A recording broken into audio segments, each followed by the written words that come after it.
And I guess that's actually one of the things, like a watch out for net new operators or people going to business, is that lease, right? Talking about real estate, Hmm. like you've seen it, I've seen it, we've seen it in Toronto play out in both ways, where there's tons of stores and then they start to dial back because that first lease can be make or break it for a business. Absolutely. Yeah. 90% of the decisions you make happen in the first sort of, you know, first couple of months of you setting up shop. Those have the biggest impacts on your business, you know, The sunk cost forever.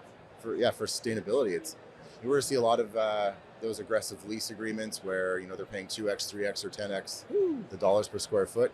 And people are forgetting to ask for things like what's exit clauses, right? How do you get out of something if you now all of a sudden can't open up Right. in New Jersey? Because Right. If you don't have, you can't get a license. yeah, it's very, very tough, and we're seeing the ramifications of that in mature markets like in Queen West, Yes. Toronto. Yeah. A lot of places are changing hands, changing ownership, or they're giving up altogether. Yeah.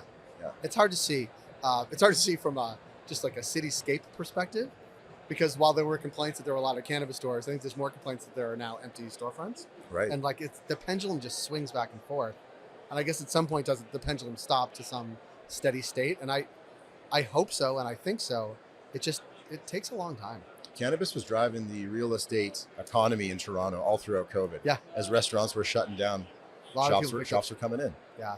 Um, The timing of like COVID and the ramp up of retail. I mean, I think it was right before COVID. We probably had you on. We were Business of Cannabis talking about the number of licenses they were going to approve.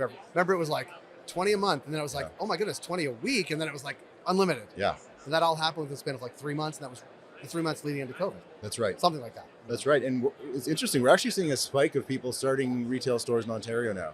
It's been a big Like uptick. in outskirts or rural or Eve- same types of places. I've got a couple of clients within the last month who want to do downtown Toronto. But hang on a sec here. I am in the business of helping people start new businesses. Right, I understand. There is a second, third mover advantage now to coming in, you know, picking up some of this infrastructure that's been developed, curated, you know, a staff, inventory ready to go. Yeah. Or seeing what others have done and not making those same mistakes. So there's No, I believe some that. value.